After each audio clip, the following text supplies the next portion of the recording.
Bienvenue dans ce tout nouvel épisode au podcast Le poids de la nuance parce qu'aujourd'hui on va s'intéresser à est-ce que c'est possible d'en faire trop et si oui, c'est quoi la limite? How much is too much? On va s'intéresser davantage dans un contexte de la perte de gras. Combien est-ce qu'on peut faire de déficit calorique par exemple? Est-ce qu'on peut manger trop de protéines? Est-ce qu'on peut trop s'entraîner?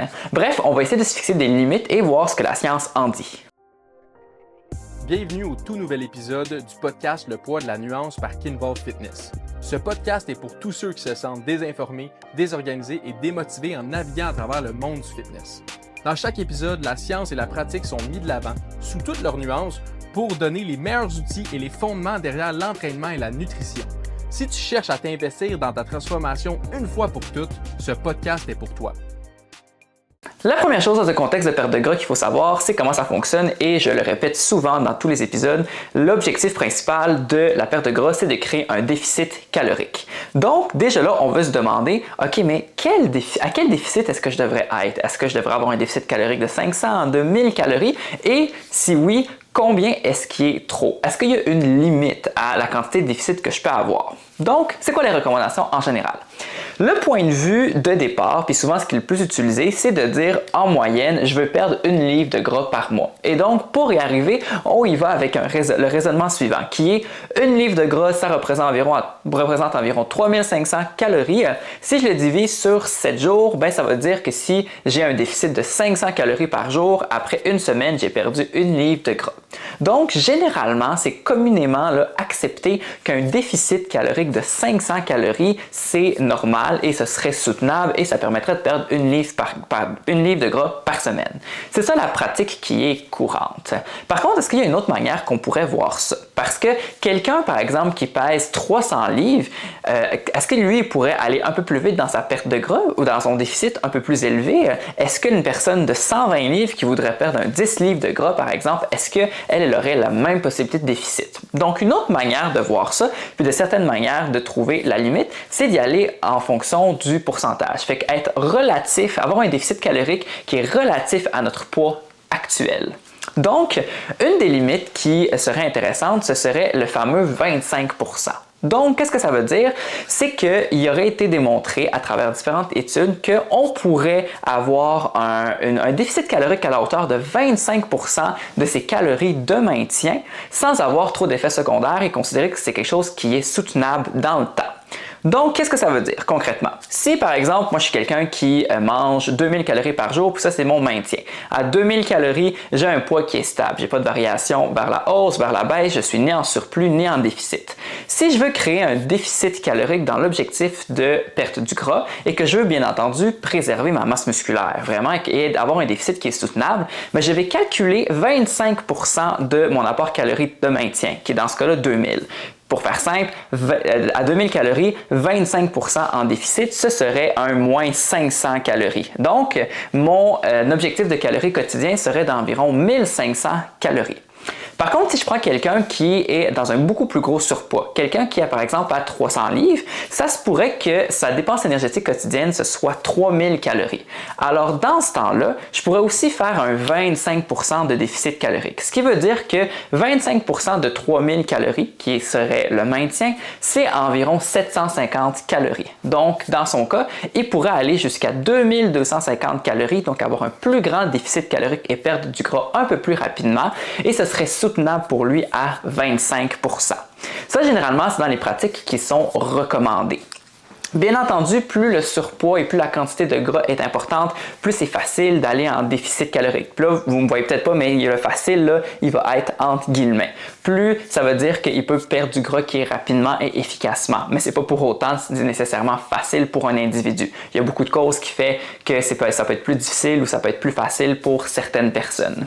Donc, ça, c'est vraiment une recommandation qui est différente et qui permet un peu plus de flexibilité. Donc, au lieu de penser tout le temps avoir un déficit calorique de 500 calories, bien, on pourrait avoir un déficit calorique qui correspond à 25% de notre dépense énergétique de maintien, notre fameux équilibre énergétique. Maintenant, ça s'applique aussi chez les personnes qui sont de plus petite taille. Ça peut arriver que quelqu'un ait 1500 calories, ce soit son maintien, malheureusement. C'est quand même difficile d'avoir un déficit calorique significatif quand on est à 1500 calories. Comme par exemple, si je veux avoir le fameux traditionnel 500 calories de déficit, pour une personne qui a un maintien à environ 1500 calories, malheureusement, ça correspond à environ 33% de changement au niveau de l'apport en calories. Fait que si elle doit manger 1000 calories par jour, c'est quand même assez difficile. Il n'y a pas beaucoup de choses à manger là, à 1000 calories. Donc, souvent, on peut appliquer la même règle du 25%. Donc, ça ferait qu'au lieu d'avoir un déficit calorique de 500 calories, cette personne-là aurait un déficit calorique d'environ 375 calories. Fait qu'elle serait à 1125 calories au lieu de 1500. C'est quand même assez rare, ce phénomène-là, où est-ce qu'on a très peu, nos calories de maintien sont très bas, très faibles, pardon, mais quand même, l'outil nous permet d'avoir quelque chose qui est plus raisonnable et plus soutenable dans le temps. Maintenant, est-ce que c'est possible d'être trop en déficit calorique? Certainement. L'intention à travers avoir une limite, c'est vraiment d'avoir une optique de préservation de la masse musculaire. Fait qu'on ne peut pas avoir un déficit calorique trop élevé qui ferait qu'on pourrait avoir beaucoup plus de dégradation de nos protéines musculaires à des fins d'énergie.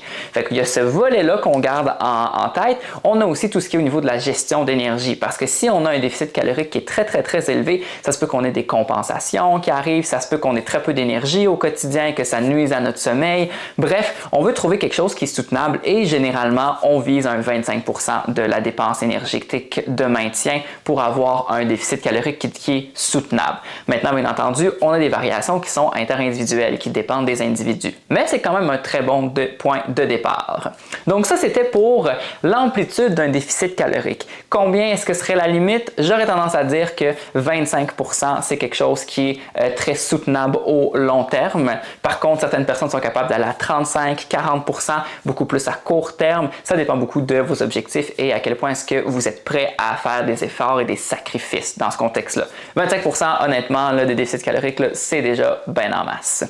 Maintenant, est-ce que c'est possible de manger trop de protéines? Ça, c'est une excellente question. De prime abord, j'ai tendance à dire qu'il n'y a pas de limite à manger trop de protéines. Et je vous explique pourquoi. Premièrement, la protéine, c'est un aliment qui crée beaucoup de satiété. Fait que c'est un macronutriment, en fait, qui crée beaucoup de satiété. Ce qui veut dire qu'on va se sentir plein et on va avoir plus faim assez rapidement. Donc, ce que j'aime faire comme analogie, c'est que, imaginons qu'on veut manger beaucoup de protéines. On va dire là 300 grammes de protéines dans une journée. Ça correspond à environ 12 poitrines de poulet. On s'entend manger 12 poitrines de poulet dans une journée, c'est assez difficile. Par contre, on pourrait manger énormément de bonbons, énormément de pâtisseries. Fait que la protéine, c'est quelque chose qui est quand même difficile à manger en grande quantité à cause qu'on va naturellement, là, on ne va plus avoir faim après une certaine quantité. Généralement, là, par repas, après un 40 grammes de protéines, on a atteint notre quota. Fait que c'est pour ça que c'est un macronutriment qui est quand même difficile à manger en trop grande quantité. Maintenant, une autre affaire aussi, c'est que la protéine, c'est utilisé dans beaucoup de fonctions dans notre corps. Et on peut en avoir, oui, au niveau de la synthèse de protéines musculaires, mais on en avoir aussi au niveau des hormones, au niveau des différentes enzymes. On a besoin énormément de protéines. Donc, si on ne l'utilise pas pour faire de la synthèse de protéines musculaires, notre corps va l'utiliser à d'autres fins, tout simplement. C'est beaucoup plus difficile de manger beaucoup de protéines en comparaison, par exemple, aux glucides ou aux lipides. Où est-ce que là, les lipides, vu que c'est très dense en calories, c'est facile d'en manger trop. Donc, est-ce que c'est possible de manger trop de protéines? Oui, mais ce serait vraiment difficile d'atteindre un quota. Est-ce qu'il y a des risques à manger trop de protéines? En ce moment, il n'y aurait pas beaucoup de risques. Ce n'est pas dangereux de manger plus de protéines au niveau des reins. Bien entendu, si on garde en tête la recommandation de manger jusqu'à 3,3 grammes par kilo de poids corporel, on se rend compte que c'est énorme. Fait que, par exemple, quelqu'un qui pèse 100 kg, ce qui est quand même assez énorme, pourrait manger dans un déficit calorique jusqu'à 330 grammes de protéines et quand même avoir des effets, et quand même avoir tous les effets bénéfiques sans avoir des effets néfastes sur la santé et même au long terme.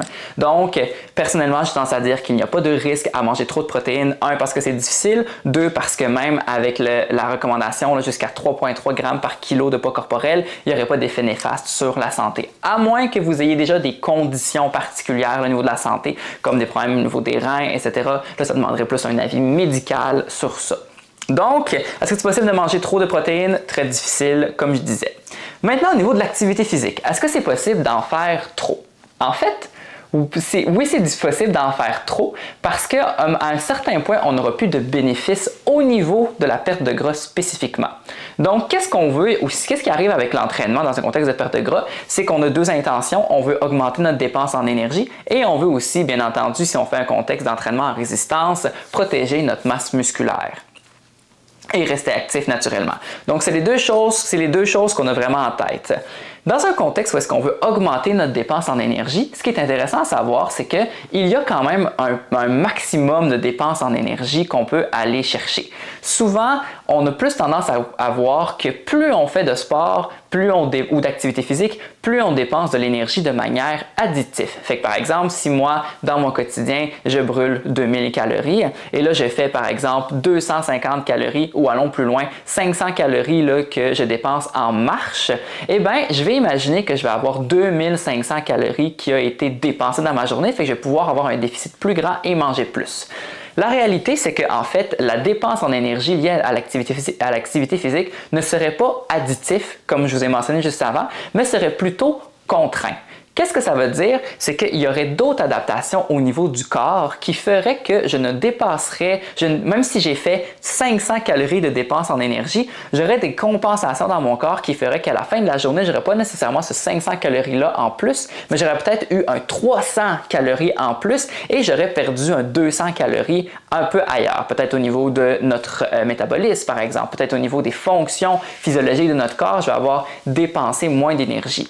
Donc, ça a un effet qui est contraint. Donc, ce ne serait pas linéaire ou additif comme on a tendance à le croire. Donc, il y aurait une limite à la quantité d'énergie qui serait dépensée à des fins d'activité physique. Ce qui fait que ça devient difficile dans un contexte de perte de gras de toujours en faire plus au niveau de l'activité. Sans compter que ça prend aussi beaucoup de temps et que justement, dans un contexte de déficit calorique, on n'a souvent pas la meilleure énergie pour y parvenir.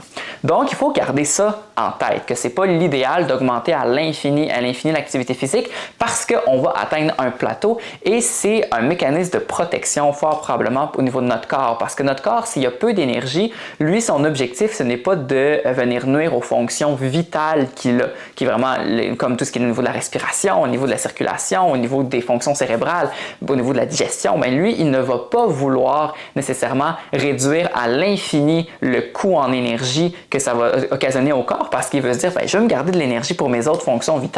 Donc, il y a des mécanismes de compensation qui font qu'on est soit plus efficace ou soit moins intense à l'activité physique. Ce qu'il faut savoir, c'est qu'il n'y a pas tout le monde qui a cet effet contraint de la dépense en énergie qui est liée à l'activité physique. Certaines personnes sont capables d'y aller quasiment de manière additive, mais presque 50% de la population serait affectée par cette dépense en énergie qui est contrainte quand elle est liée à l'activité physique. Donc, c'est possible d'en faire trop aussi au niveau de la récupération, c'est possible d'en faire trop puis on n'a pas le temps, fait qu'on n'a pas le temps dans la semaine d'en faire plus. Donc, il y a quand même une limite au niveau de l'activité physique qu'on peut faire. Généralement, une recommandation générale que je vous donnerais, c'est de vous contenter d'atteindre, par exemple, un 10 000 pas par jour et avoir au moins des entraînements une fois ou 2 jours. Par la suite, vous pouvez vous entraîner à tous les jours et vous assurer de faire 10 à 15 000 pas. Ça ne devrait pas être si pire déjà pour commencer comme limite. Par contre, sachez que l'intention derrière l'entraînement en musculation, ce n'est pas nécessairement d'augmenter la dépense en énergie, mais bien d'avoir un effet protecteur au niveau de la masse musculaire. Donc, c'est possible d'en faire trop. Avant qu'on continue, j'ai un petit service à te demander. Si tu aimes ce genre de contenu, laisse un like ou un 5 étoiles, puis partage avec un ami qui pourrait bénéficier de ce genre d'informations-là. Qui sait, tu pourrais peut-être nous aider à remplir notre mission de rattraper les erreurs du fitness une personne à la fois. Maintenant, dernier point au niveau de est-ce que c'est possible d'en faire trop dans un contexte de perte de gras, il y aurait vraiment l'aspect qui est un peu plus nuancé, qui est au niveau du comptage de calories, fait qu'au niveau du suivi de l'alimentation. Donc, est-ce que c'est possible d'en faire trop? Oui, parce que si on est dans un contexte qui est trop restrictif, ça pourrait avoir des impacts aussi au niveau de notre relation avec la nourriture et aussi ça peut créer ce qu'on appelle de l'orthorexie. qui est en fait une obsession abusée pour les aliments santé ou le fait d'être très rigide au niveau de notre alimentation. Et bien entendu, ça peut être lié au développement ou à l'exacerbation des symptômes liés à des troubles de comportement alimentaire. Donc oui, si le comptage de calories se fait de manière obsessive, puis ça veut dire qu'on est incapable de manger quelque chose sans pouvoir compter ses calories, on vit un inconfort profond, du dérangement lorsque on mange chez quelqu'un d'autre parce qu'on ne peut pas savoir combien de calories se trouvent dans le repas. Le comptage de calories nuit à nos activités sociales et à notre santé sociale parce que justement on ne veut pas aller au restaurant parce qu'on ne sait pas combien de calories, etc. Ça devient des comportements qui deviennent vraiment négatifs et menacer le bien-être. Donc, c'est possible d'être trop obsédé puis que ça ne devienne plus un bénéfice, mais bien un mal-être. Ça pourrait avoir un impact négatif sur notre bien-être. Donc, ça veut dire qu'on en fait trop au niveau du comptage de calories et qu'on n'a pas cette belle compétence qui s'appelle la résilience. Donc oui, c'est possible d'en faire trop au niveau du comptage de calories. Personnellement, j'aime bien apporter toujours la règle du 80-20. Donc, 80% du temps, on veut être fidèle à un plan de match dans un contexte de perte de gras. On veut avoir des aliments qui sont associés comme complets, peu transformés, qui sont adaptés à nos besoins. Et l'autre 20%, ce seraient les aliments qui sont un peu plus dans le plaisir. Des aliments qui sont plus peut-être un repas qui est dans un événement ou dans un restaurant. Bien sûr, sans avoir la considération d'aller dans l'excès. Donc, c'est vraiment une règle qui fonctionne. La fameuse règle du 80-20, si on veut la visualiser concrètement, qu'est-ce que ça veut dire? C'est que si dans une semaine, on a environ 21 repas, 3 repas par jour, ça veut probablement dire qu'on pourrait avoir environ jusqu'à 4 repas qui ne seraient pas dans notre structure. Fait 4 repas qui seraient chez un ami, dans un restaurant, qui seraient par exemple dans un brunch. Bref, toujours bien sûr avec une intention de rester en déficit calorique, mais on pourrait avoir au moins 4 repas là, qui est plus flexible et qui fait pratiquer cette belle compétence, comme je disais tantôt, qui s'appelle la résilience. Si on trouve que faire du 80-20, ce n'est pas réaliste, deux options, soit on est en train de se créer une obsession au niveau de la nourriture, donc il faut faire super attention et ce serait en faire trop, ou ça veut simplement dire qu'on n'a pas les outils pour pouvoir s'adapter à faire un 80-20 et donc là justement, c'est là que c'est pertinent d'avoir peut-être un coach ou aller voir un nutritionniste où est-ce que là on peut vous aider à développer des outils pour vous assurer d'être on track ou d'être resté dans vos objectifs de calories dans un objectif de perte de gras. Donc oui, c'est possible d'en faire trop au niveau du comptage de calories. Si ça devient obsessif, c'est vraiment un drapeau rouge qui dit que probablement qu'il faudrait opter pour une autre stratégie ou travailler la résilience parce que bien entendu, il faut toujours se poser la question, est-ce que je veux avoir une certaine habitude toute ma vie? Et si compter les calories devient trop obsessif, que là vous dites que vous ne pouvez plus vous en passer, bien là ça devient difficile à maintenir dans le temps et ça peut créer vraiment une mauvaise relation avec la nourriture. Par contre, si jamais vous êtes comme vous dites en ce moment je compte mes calories parce que j'ai un objectif X, j'apprends en même temps sur la nutrition, j'apprends comment gérer quels aliments sont denses et quels aliments sont plus faibles en calories, bien là on est sur une belle voie pour utiliser vraiment le suivi des calories comme un outil et non créer une obsession.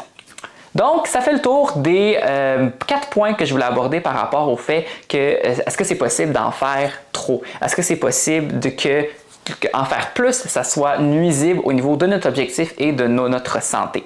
Donc, pour faire un petit récapitulatif assez rapidement, au niveau des calories, l'objectif c'est d'avoir environ un 25% de déficit calorique en fonction de notre niveau de calories de maintien. Fait que si je suis quelqu'un qui mange 2000 calories par jour, 25% de déficit va correspondre environ à 500 calories de déficit, donc je vais avoir 1500 calories à manger de disponible par jour pour m'assurer d'être en déficit. Ça, c'est le numéro 1. Maintenant, au niveau des protéines, est-ce que c'est possible d'en manger trop? Oui, mais ce serait vraiment très, très, très difficile. On peut facilement aller jusqu'à 3,3 grammes par kilo de poids corporel et on va avoir vraiment le maximum, de certaine manière, d'apport qui est réaliste à manger sans effet néfaste. Mais je vous dis, manger trop de protéines, c'est assez difficile. Généralement, on va manger beaucoup plus de glucides et beaucoup plus de lipides en grande quantité. Maintenant, au niveau de l'activité physique, oui, c'est possible d'en faire trop et surtout, c'est possible d'en faire plus avec pas les bénéfices qu'on voudrait avoir, fait qu'avec moins de dépenses en énergie. Donc, généralement, être actif tous les jours, c'est super, mais si ça devient aussi obsessif, on veut faire des 2, 3, 4, 5 heures d'activité physique, ben, on n'aura pas nécessairement cette dépense en énergie qui sera additive, mais bien qui sera contrainte. Fait que ça se peut qu'on ait dépensé moins d'énergie qu'on pense. Et finalement, est-ce que c'est possible d'en faire trop au niveau du comptage de calories? Oui, c'est possible. Votre priorité dans un contexte de perte de gras, c'est aussi votre bien-être. Donc, si compter les calories au long terme fait que vous avez ça menace votre bien-être, vous commencez à être un peu plus obsédé au niveau de la nourriture, vous commencez à avoir des symptômes liés à l'orthorexie ou n'importe quel trouble alimentaire, probablement que ce serait pertinent de vous arrêter puis de vous poser la question, est-ce que c'est une bonne chose pour vous? Est-ce que ça vous rend service? Et si vous avez des doutes, bien simplement faire appel à un entraîneur ou idéalement une nutritionniste dans le monde de la nutrition pour savoir justement si vous pouvez avoir d'autres outils qui pourraient vous aider. Sur ce, ça fait le tour de cet épisode. Sur ce, ça fait le tour de cet épisode, vraiment sur est-ce que c'est possible d'en faire trop. Et si vous avez des questions, j'ai abordé beaucoup de sujets, puis dans le futur, j'aimerais ça les aborder probablement plus en profondeur, mais mon but c'était juste de vous éclairer sur s'il y a des limites et s'il y a des recommandations que je vous fais par rapport à ça. Mais si vous avez des questions, n'hésitez pas à m'écrire, vous pouvez m'écrire directement à coachsim.knvl sur Instagram, ça me fait plaisir de vous répondre. S'il y a des choses que vous voulez avoir un peu plus de nuances ou plus de détails, ça me fait vraiment plaisir, alors n'hésitez pas s'il y a quoi que ce soit.